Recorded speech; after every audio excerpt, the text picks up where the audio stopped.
Physics.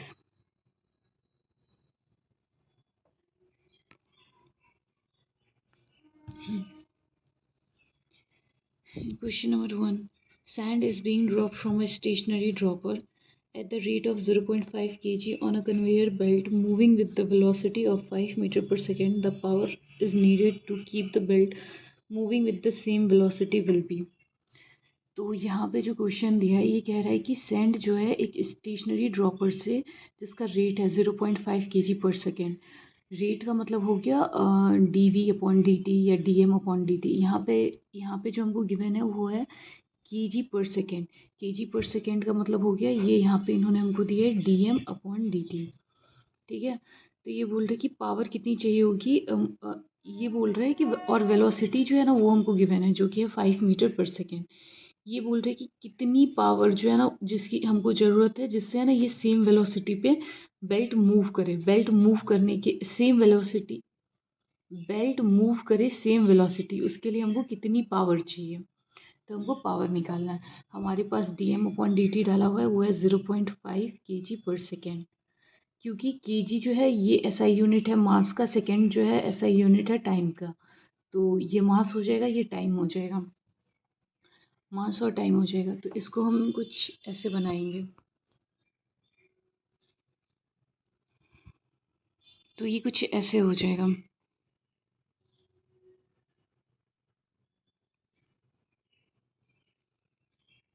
Stationery dropper,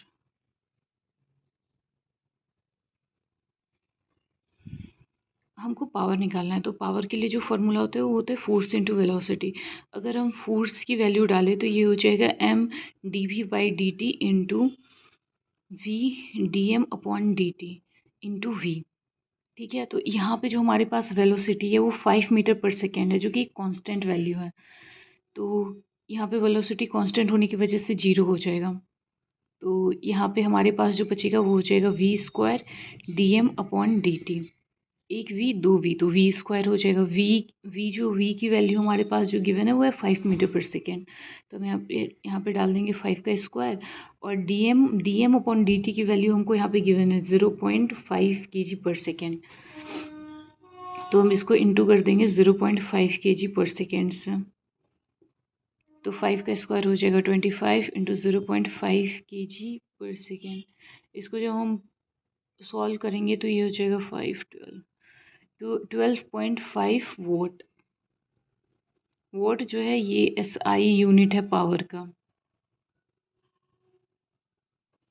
तो इसका answer हो जाएगा 12.5। तो इसका आंसर ये हो जाएगा 12.5। फिर if a body loses half of its velocity on penetrating 5 centimetre in a wooden block then how much will it penetrate more before coming to the rest. ये बोल रहे हैं कि एक जो वुडन ब्लॉक है, एक बॉडी है, जैसे कि फॉर एग्जांपल ये एक बुलेट है।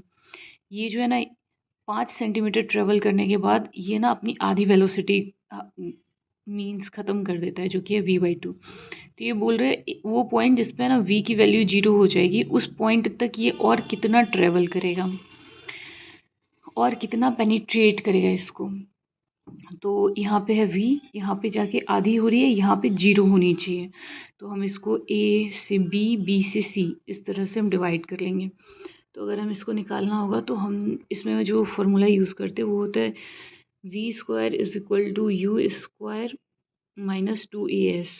तो ये जो है ना ये है फाइनल वेलोसिटी, ये होता है इनिशियल वेलोसिटी। फाइनल ये होता है फाइनल, ये होता है फाइनल, ये होता है इनिशियल।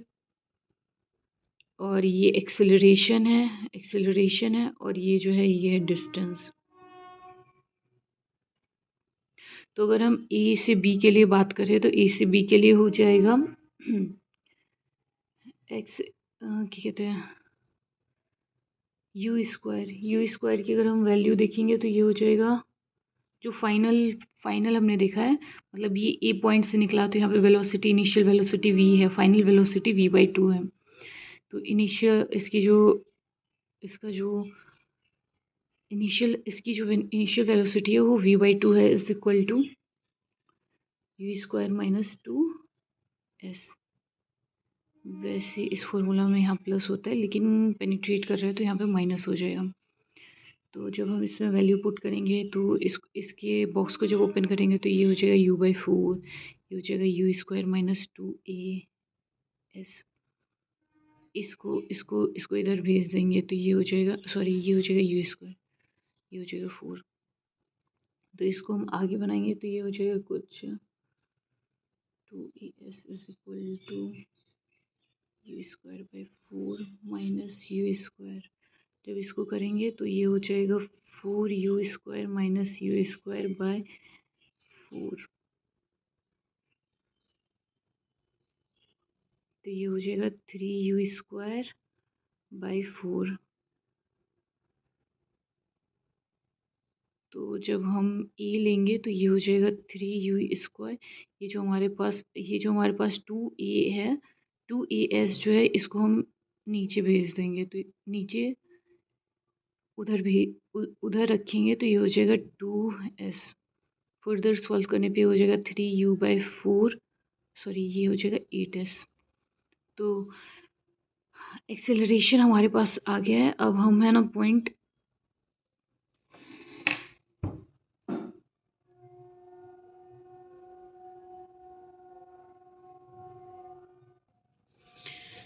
तो ये हमने निकाला है पॉइंट ए से बी के लिए। अब पॉइंट बी से सी के लिए अगर हम निकालें तो इसको हम कुछ इस तरह से कर सकते हैं।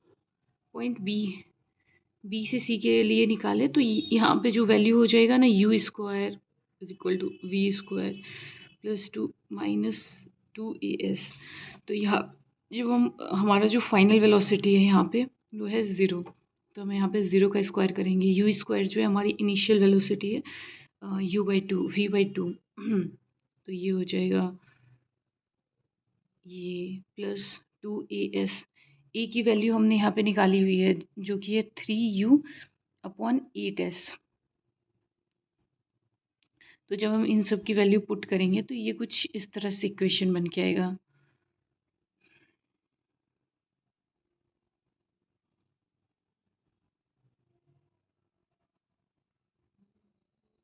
ये हो जाएगा u/4 प्लस 2, ए की वैल्यू ये हो जाएगी 3u²/8s।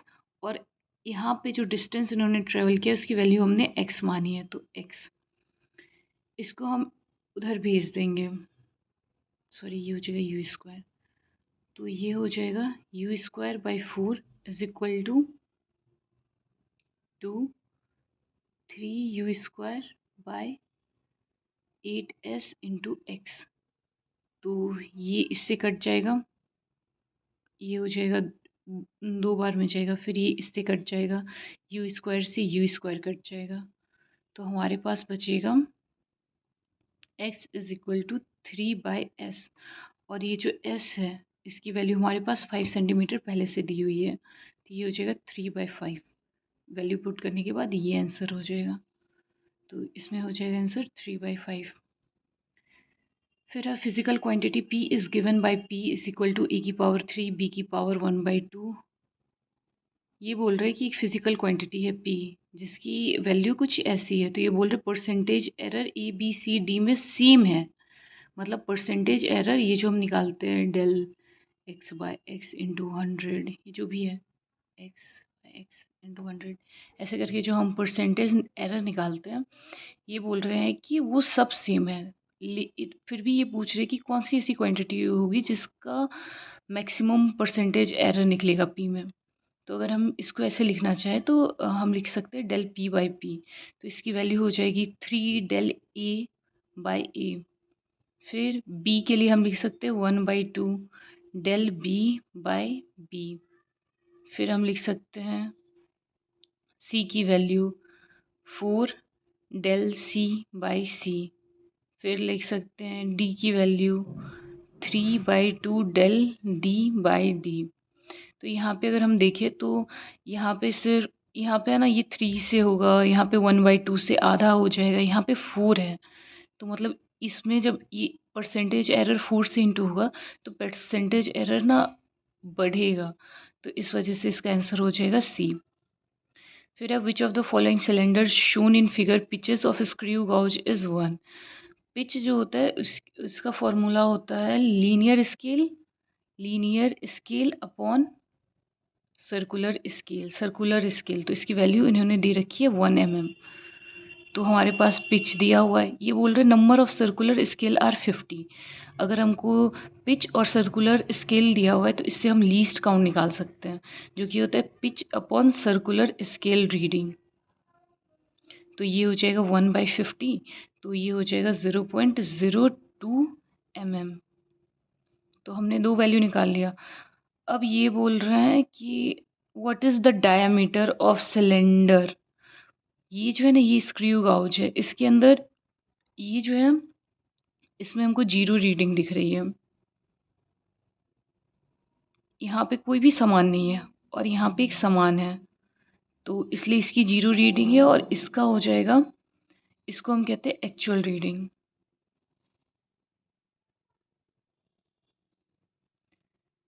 ये जो है ना, ये है हमारा सर्कुलर स्केल। ये जो है, ये है सर्कुलर स्केल। और ये जो है, इसको हम बोलते हैं लीनियर स्केल। ये है लीनियर स्केल और ये है सर्कुलर स्केल।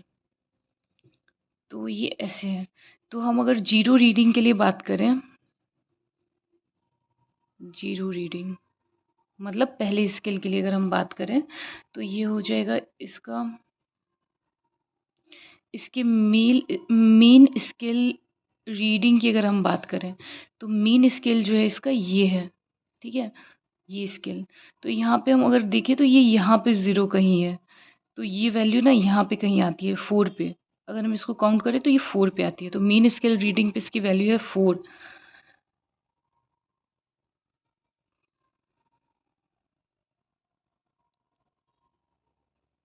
हो जाएगा। फिर है, अगर हम इसकी रीडिंग निकालें तो ये हो जाएगा सर्कुलर स्केल रीडिंग इनटू क्या कहते हैं, लीस्ट काउंट। तो सर्कुलर स्केल पे जो रीडिंग है वो 4 है, तो हम इसको लिख देंगे 4 इंटू लीस्ट काउंट हमने निकाला था 0.02 mm। तो यहाँ पे जब हम वैल्यू पुट करेंगे तो ये हो जाएगा 0.02। तो दोनों को जब हम मल्टीप्लाई करेंगे तो ये हो जाएगा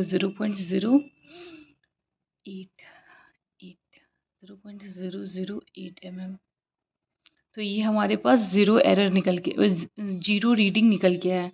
अब हमको जो है एक्चुअल रीडिंग निकालनी है।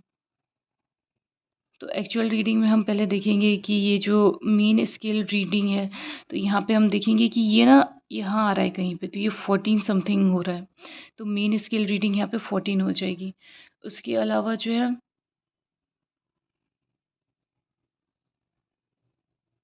सॉरी,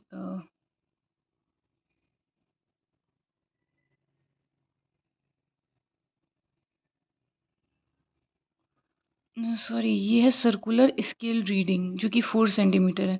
मेन स्केल की रीडिंग अगर हम करेंगे तो ये हो जाता है 1.1, ये हो जाएगा 1.1 सेंटीमीटर। और जो हमारे सर्कुलर स्केल की रीडिंग अगर हम बताएं तो ये हो जाएगा 14 सेंटीमीटर। 14 सेंटीमीटर। तो हम इसके लिए अगर रीडिंग निकालेंगे तो इसकी रीडिंग हो जाएगी circular scale reading into least count plus क्या कहते हैं, मीन स्केल रीडिंग। तो सर्कुलर स्केल रीडिंग हमारे पास हो जाएगी 14 इंटू लीस्ट काउंट है 0.02। 0.02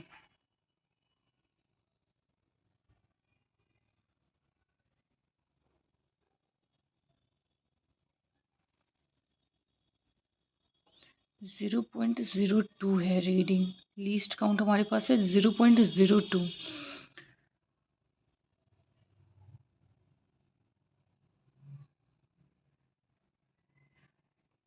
क्या कर दिया, ये हो जाएगा। फिर हम लीस्ट काउंट और मेन स्केल रीडिंग की अगर बात करेंगे तो ये हो जाएगा 1.1। तो दोनों को जब हम करें, इन सभी को कैलकुलेट करेंगे तो ये हो जाएगा 0.028 प्लस 1.1 सेंटीमीटर। तो जब इसकी वैल्यू आगे डालेंगे तो ये हो जाएगा 1.128 सेंटीमीटर। अब हमको अगर डायामीटर निकालना है तो डायामीटर के लिए जो फॉर्मूला होता है वो होता है रीडिंग माइनस 0 एरर।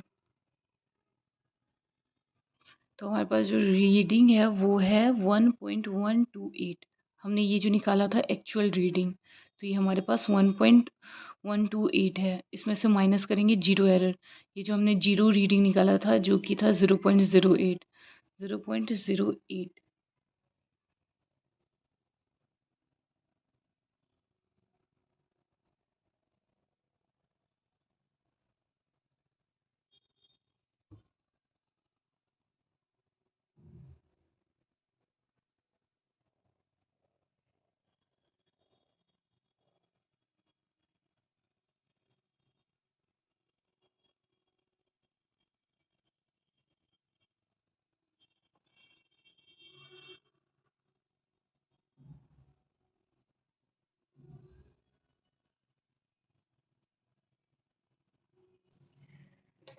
ये जो वैल्यू है ये सेंटीमीटर में है, ये ये एमएम में है। 0.08 जो हमने निकाला है ये एमएम में निकाला है, और ये जो है ना ये सेंटीमीटर में है। तो इसको जब हम कन्वर्ट करेंगे तो ये हो जाएगा 0.08। जब हम वैल्यू पुट करेंगे तो ये हो जाएगा 1.120। तो इसका आंसर ये आ जाएगा। तो इसका आंसर हो जाएगा 3। फिर ये बोल रहा है which of the following has the highest number of significant figure. इसके अंदर सिर्फ एक सिग्निफिकेंट फिगर है। ये डेसिमल के आसपास की जीरो को हम कंसिडर नहीं करते। इसके अंदर 3 सिग्निफिकेंट फिगर है। ये वाला जो वैल्यू होता है इसको हम कंसिडर नहीं करते। फिर इसके अंदर जैसे कि हम बताए कि जीरो के आसपास वाले को नहीं कंसिडर करते, तो ये हो जाएगा 2 2 4, 4 सिग्निफिकेंट फिगर। इसमें हो जाएगा 1 2 3 4 5, 5 सिग्निफिकेंट फिगर 5 क्यों? क्योंकि ये जो ट्रेलिंग जीरो होता है, ट्रेलिंग जीरो, इसको हम यहाँ पे कंसिडर करते हैं। तो ये हो जाएगा इसका answer has the highest number of significant figure. तो हो जाएगा 4, क्योंकि इसके पास 5 सिग्निफिकेंट फिगर है।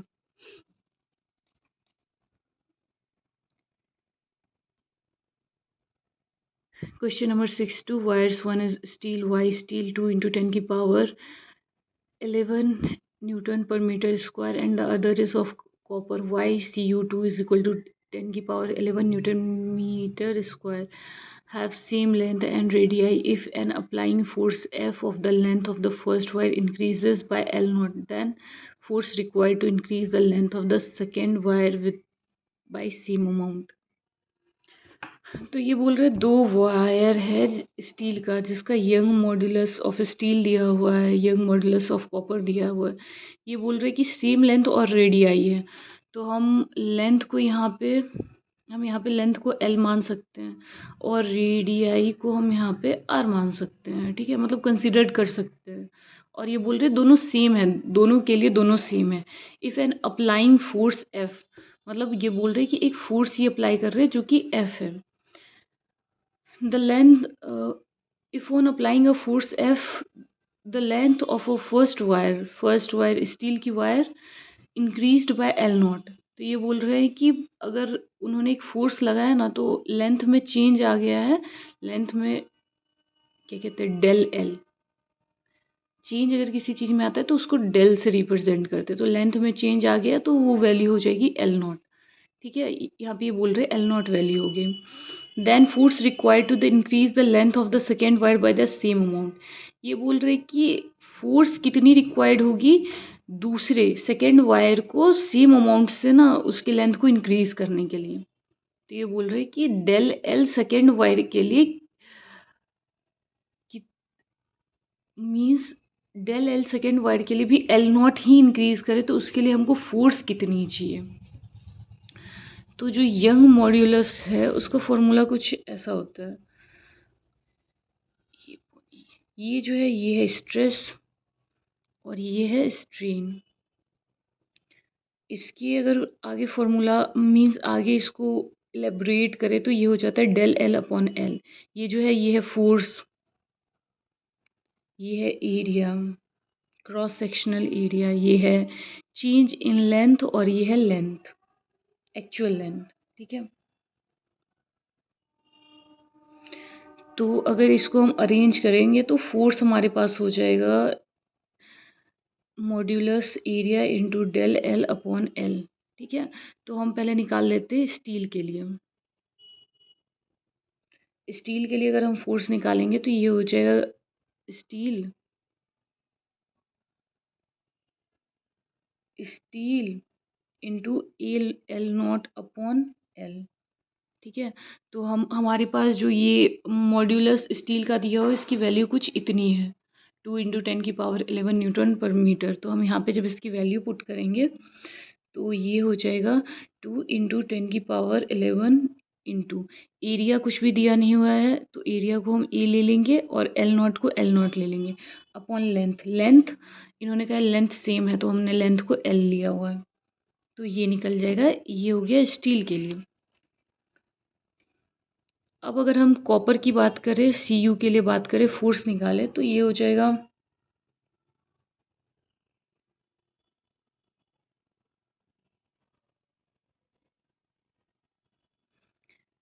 तो यहाँ पे जैसे हमने एल नॉट लिया है तो इन्होंने कहा है कि रेडियाई सेम है, लेंथ सेम है, फोर्स अगर एक जैसा लग रहा है किसी, तो मतलब सब वैल्यू ही इसकी सेम है, तो हम इसके लिए भी जो चेंज होगा ना, मतलब चेंज जो लेंथ हमारे पास चेंज होके आएगा उसको हम एल नॉट ही लेंगे। ठीक है, तो जब हम कॉपर की वाई स्टील जैसे डाला है वैसे कॉपर एरिया एल नॉट डाल के फिर एल कर देंगे। तो कॉपर का हो जाएगा, कॉपर की वैल्यू हमारे पास यहाँ गिवन है 10⁻11 न्यूटन पर मीटर, तो ये हो जाएगा 10⁻11 bracket area into L not upon L. अब क्या है, अब हम फर्दर हमारे पास दो वैल्यू आ गई है, एक तो हमारे पास स्टील की आ गई है फोर्स और एक हमारे पास कॉपर की फोर्स आ गई। तो अब हम यहाँ पे क्या करेंगे ना, इन दोनों को डिवाइड कर देंगे, मतलब फोर्स कॉपर का अपॉन फोर्स स्टील का। दोनों की जब वैल्यू डालेंगे तो ये हो जाएगा 10⁻11 into A L not upon L. ये निकाला ना हमने, एक वैल्यू और दो वैल्यू। फिर दूसरी वैल्यू हम डालेंगे 2 × 10⁻11 into A L not upon L. तो फर्दर ए और एल जो है वो कैंसिल हो जाएगा, ए एल कैंसिल हो जाएगा, तो हमारे पास दो एल नॉट होगा। ठीक है, तो ये हो जाएगा f c u upon f steel is equal to 10⁻11 upon 2 × 10⁻11। तो ये जो है ये इससे कैंसिल हो जाएगा तो ये हो जाएगा 1/2।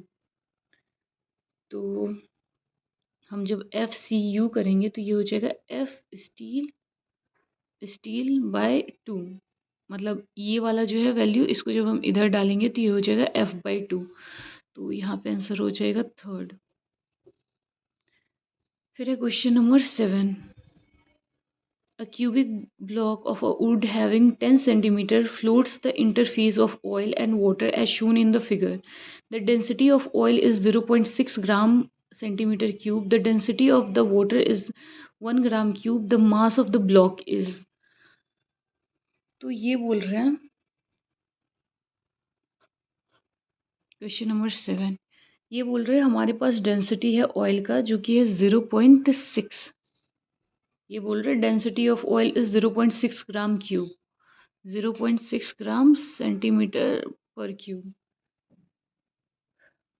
ये हो जाएगा। फिर हमको जानना, हमारे पास है वॉल्यूम ऑफ ऑयल।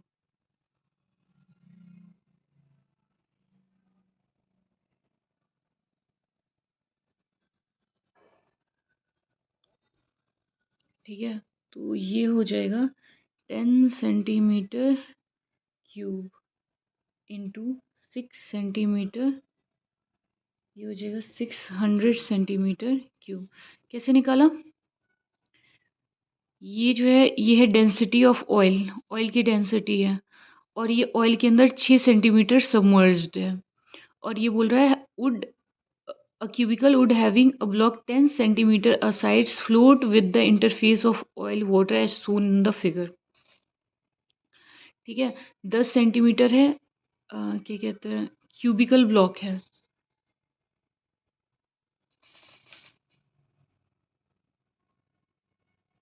तो ये हो गया। फिर अब हम इसके बियॉन्ड फोर्स की अगर हम बात करें तो ये हो जाएगा एफ बी ऑफ ऑयल, तो ये हो जाएगा V oil into density of oil into G. तो जब हम वैल्यू ऑयल वाली पुट करेंगे तो ये हो जाएगा 600 इंटू 0.6 इंटू जी, तो ये हो जाएगा 360 जी डाइन।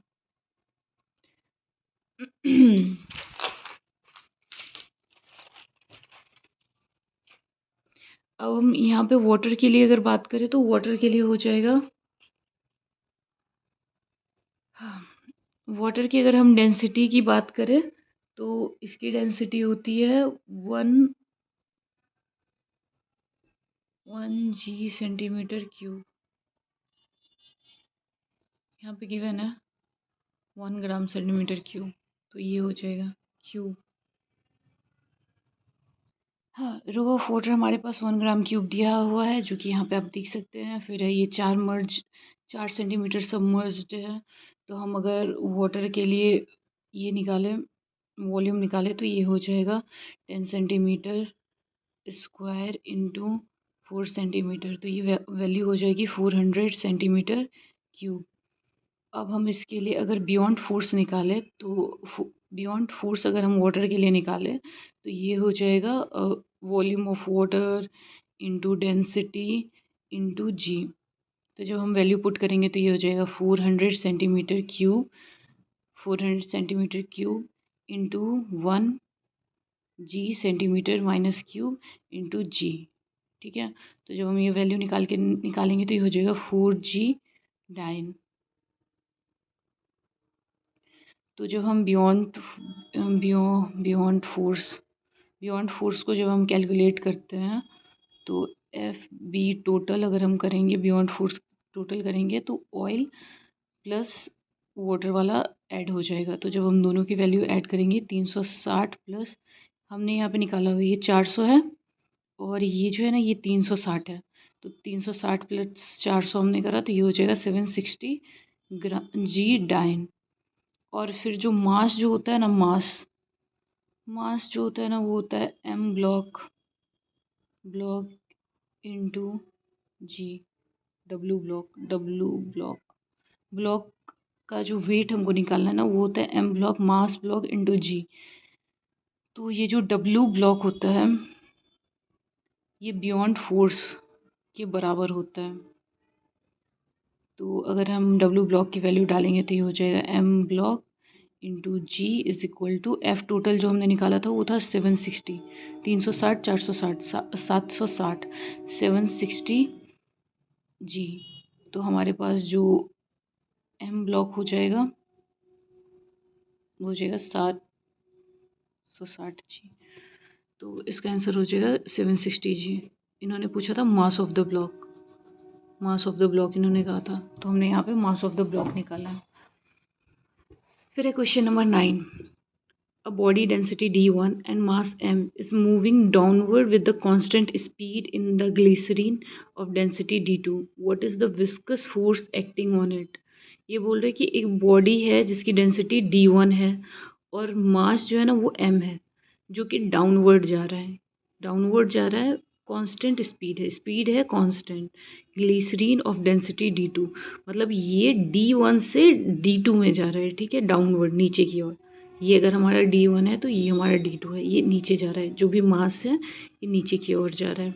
स्पीड कांस्टेंट है और बोल रहे कि ये विस्कस फोर्स जो है ना इस पे कितना एक्ट करेगा, विस्कस फोर्स।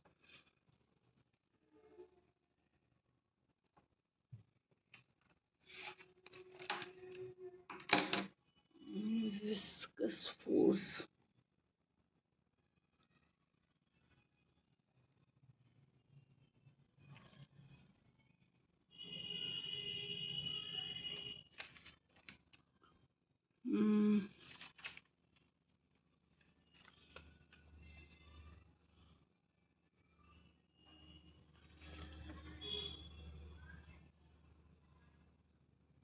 अरे 8 क्वेश्चन नहीं बनाया।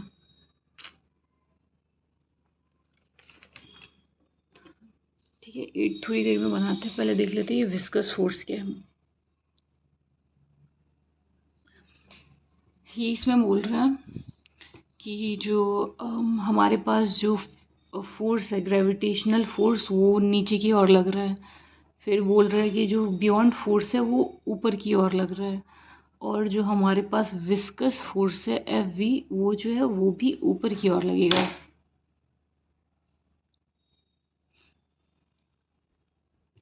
तो यहाँ पे हमारा हो जाएगा f g gravitational force is equal to, जो हमारा ग्रेविटेशनल फोर्स होता है वो मास इनटू ग्रेविटी हो जाएगा। ठीक है, तो अब हमको निकालना है कि क्वेश्चन नंबर 9 कि विस्कस फोर्स कितना होगा। विस्कस बियॉन्ड फोर्स पहले हमको कैलकुलेट करना होगा। इसके लिए बियॉन्ड फोर्स क्या हो जाएगा, हमारे पास हो जाएगा v is equal to mass upon density 1। ठीक है, तो ये हो जाएगा मास। मास जो है वो हमारे पास यहाँ पे मास m दिया हुआ है, डेंसिटी d1 दिया हुआ है। तो हमने यहाँ सीधा मास के लिए m डाल दिया और डेंसिटी के लिए d डाल दिया। तो ये हमारा क्या कहते हैं बियॉन्ड फोर्स हो जाएगा। फिर क्या है, अगर मास हम निकाले डिस्प्लेस फ्लूइड का, तो वो हो जाएगा v into d two, velocity into d two. हमने वेलोसिटी की वैल्यू यहाँ पे निकाली हुई है और इंटू डी टू। तो वेलोसिटी हमारे पास हो जाएगा m d one into d to.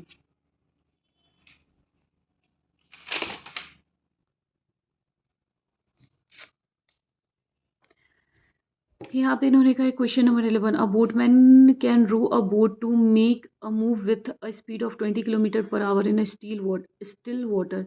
Water flows steadily with the rate of 10 kilometer per hour. The width of river is 2 kilometer. The boat of man crosses minimum distance approaches time.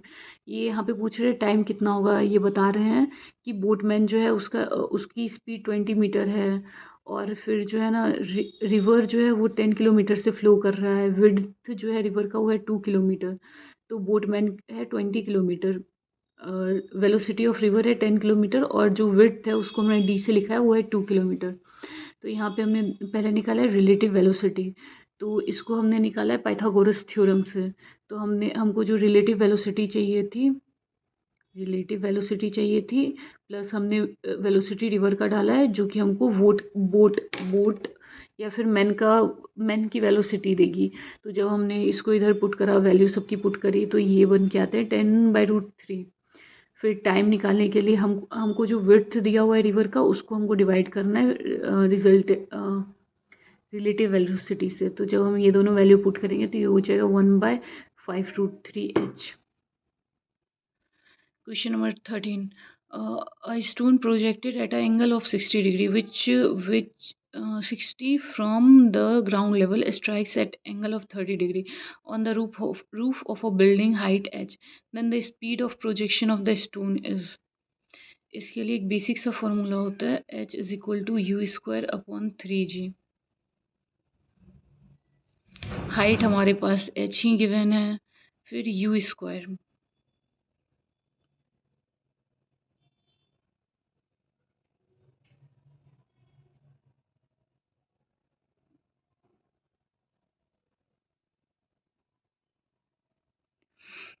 60 from ground level roof building height, then speed of the projection u ही हो जाएगा, u square ही हो जाएगा, 3g का 3g ही हो जाएगा। तो ये बोल रहे speed of projection of the stone,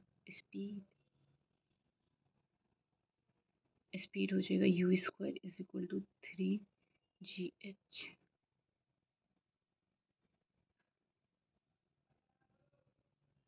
तो ये हो जाएगा √3gh।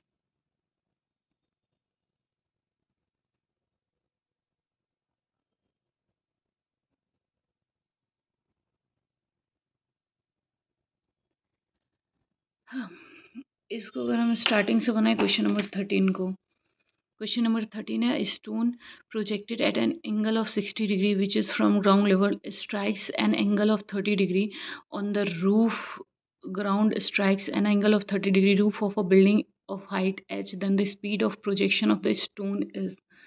तो अगर हम इनिशियल स्पीड की बात करें, इनिशियल स्पीड ऑफ स्टोन की बात करें, तो ये हो जाएगा u x0।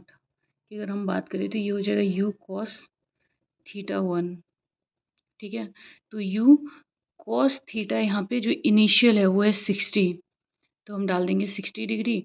60 डिग्री की हम वैल्यू डालेंगे cos 60 डिग्री की, तो होता है 1/2, तो ये हो जाएगा u/2।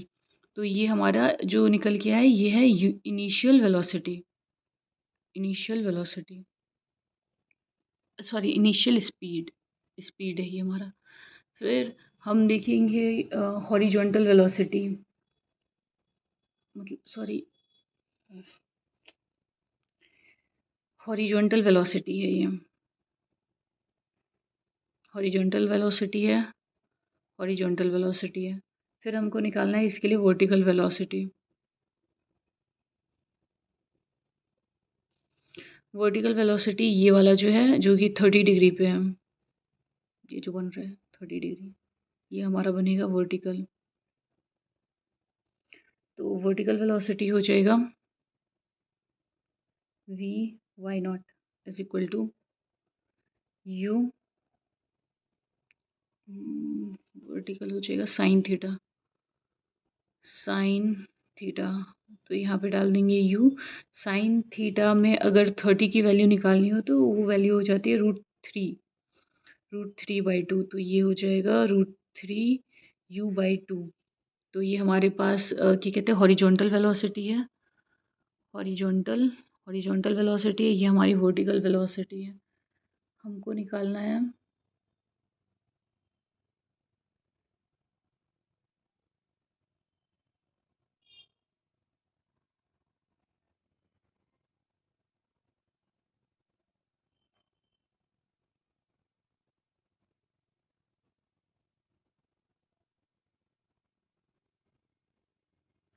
हमको देखना है कि जैसे कि यहाँ से एक स्टोन फेंका गया है, तो ये बोल रहे हैं कि वो कौन, ये जो एंगल है, ये एंगल जिस पे है ना स्टोन जो है ना वो स्ट्राइक कर रहा है, तो उस एंगल को अगर हम निकालें तो ये हो जाएगा टेन थीटा, थीटा ये हो जाएगा हॉरिजॉन्टल सॉरी वर्टिकल, और ये हो जाएगा हॉरिजॉन्टल वेलोसिटी। तो ये दोनों की वैल्यू जब पुट करेंगे तो ये हो जाएगा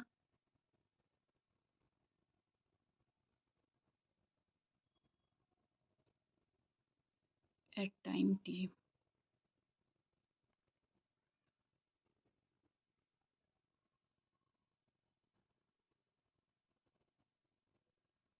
हॉरिजॉन्टल वेलोसिटी को अगर टाइम की कॉन्टेक्स्ट में निकाले तो ये हो जाएगा v(x) is equal to u/2, ये यही रह जाएगा। इस इसका टाइम कांस्टेंट है, इसका टाइम कांस्टेंट हो जाएगा, ये जो है इसके लिए टाइम वेरिएबल हो जाएगा। तो इसमें क्या करेंगे, ये हो जाएगा टाइम के साथ जब हम करेंगे तो ये हो जाएगा √3u/2 माइनस GT। तो जब हम इसकी वैल्यू को पुट करेंगे तो ये हो जाएगा √3u/2 minus GT upon u/2। इसको फर्दर सॉल्व करेंगे तो ये हो जाएगा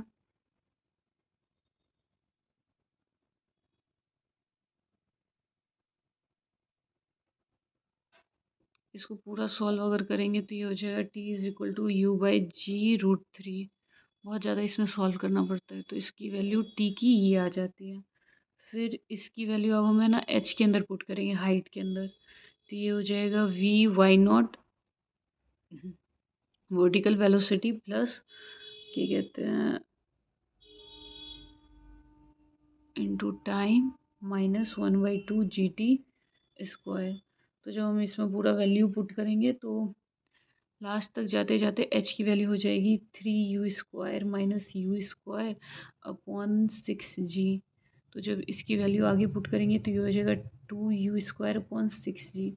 जब ये कटेगा तो ये हो जाएगा u², 2 से ये चला जाएगा 3 बार में, u² अपॉन 3g।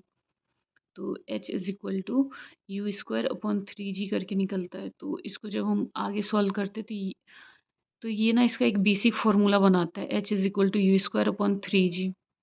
तो u² कुछ भी u² ही है, h एच की हाइट यहाँ पे एच ही दी हुई है और 3g, जी की वैल्यू भी यहाँ पे नहीं दी हुई है, जी यहाँ पे नॉर्मल जी ही लग रहा होगा। तो जब इसको आगे सही से वो करते हैं, हमको यहाँ पे जानना है कि speed of projection of the stone, speed जानना है। तो हमको है ना यू को आगे कर देंगे, सॉरी, इसका फॉर्मूला होता है h is equal to u square upon 3g। ये सब सॉल्व करके निकलता है। तो यहाँ पे हम जब u हमको निकालना है तो यू स्क्वायर हो जाएगा, h को उधर भेज देंगे, ये हो जाएगा 3gh। तो फिर स्क्वायर जो है ये अंदर चला जाएगा, तो ये हो जाएगा √3gh। तो ये इसका हो जाएगा √3gh।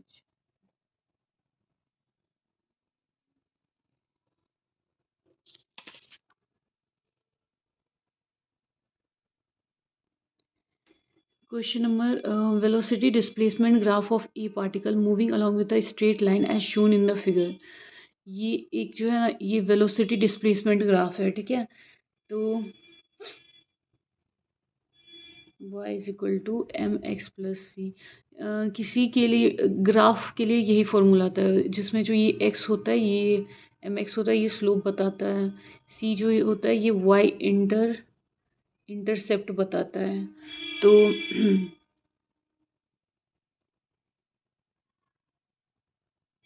y इंटरसेप्ट इसमें 0 है।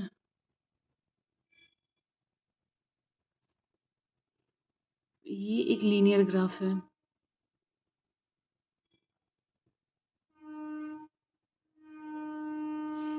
अगर हम इस ग्राफ के लिए स्लोप कैलकुलेट करें, स्लोप हो जाएगा m is equal to del v by del x. तो दोनों एक्स एक्स दो दो पॉइंट पे हैं, तो हो जाएगा 0-2/2 तो हो जाएगा -2/2। तो ये हो जाएगा 1 -1 सेकेंड पर सेकेंड। तो इसका स्लोप हो जाएगा -1।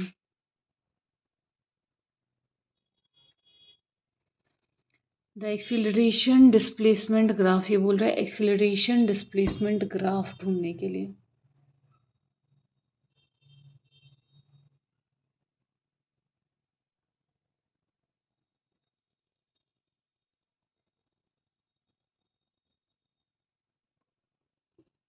ये वेलोसिटी डिस्प्लेसमेंट ग्राफ की वैल्यू हो जाएगी v is equal to -x+2।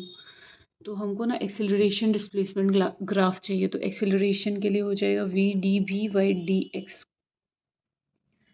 तो ये हो जाएगा dx की v की वैल्यू हमारे पास यहाँ पे ये रही, तो x/2 x+2।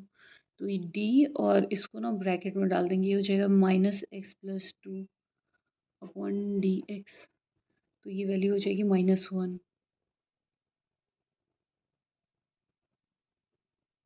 तो ये हो जाएगा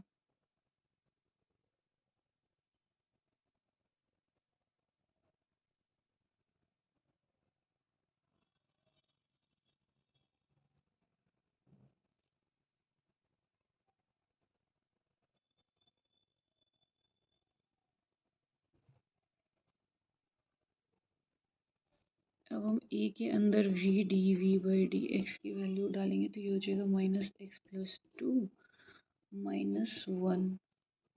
तो ये हो जाएगा x-2।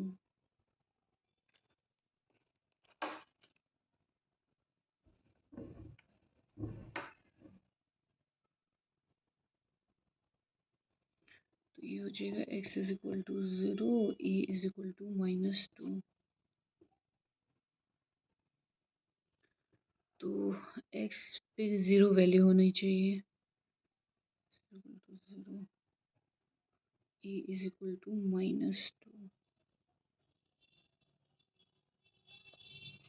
+2 तो नहीं होगा, -2 नहीं होगा, +2 नहीं होगा। इसका आंसर थर्ड हो जाएगा।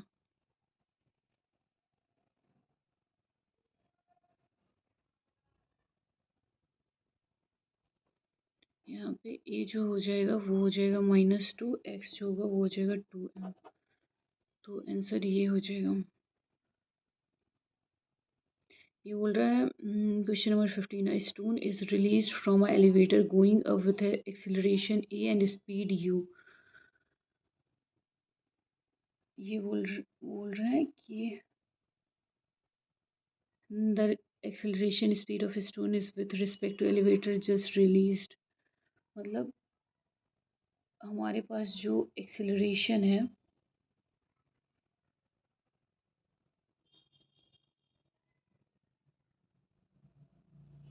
Acceleration of stone minus acceleration of, ये बोल रहे दो चीज़ है। एक है एलिवेटर जो कि ऊपर जा रहा है with an acceleration A acceleration से ऊपर जा रहा है एलिवेटर, एंड स्पीड यू, ए और यू की स्पीड से एलिवेटर जो है ऊपर जा रहा है। The acceleration and speed of stone with respect to the elevator just after released it. Speed of stone with respect to elevator, ये बोल रहा है एक स्टोन है जो नीचे जा रहा है with respect to elevator just after the release.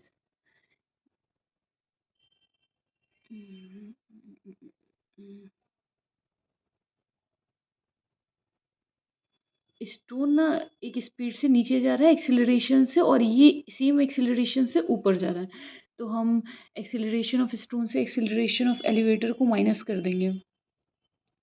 तो ये जो एक्सेलरेशन ऑफ स्टोन है इसके अंदर लग रहा होगा जी, जो कि नीचे लग रहा होगा ग्रेविटी जो कि नीचे लग रहा होगा, और जो ये स्टोन है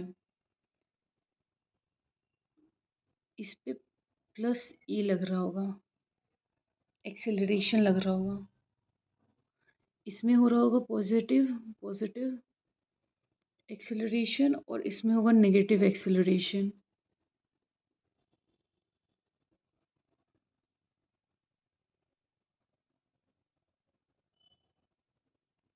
तो इसको अगर हम सॉल्व करेंगे तो ये हो जाएगा माइनस जी माइनस ए, माइनस जी माइनस ए। तो ये हो जाएगा माइनस जी प्लस ए। यहाँ पे माइनस जो है ये रिलेटिव, ये डायरेक्शन बता रहा है, ये रिलेटिव रिलेटिव एक्सेलरेशन बता रहा है डाउनवर्ड डायरेक्शन में।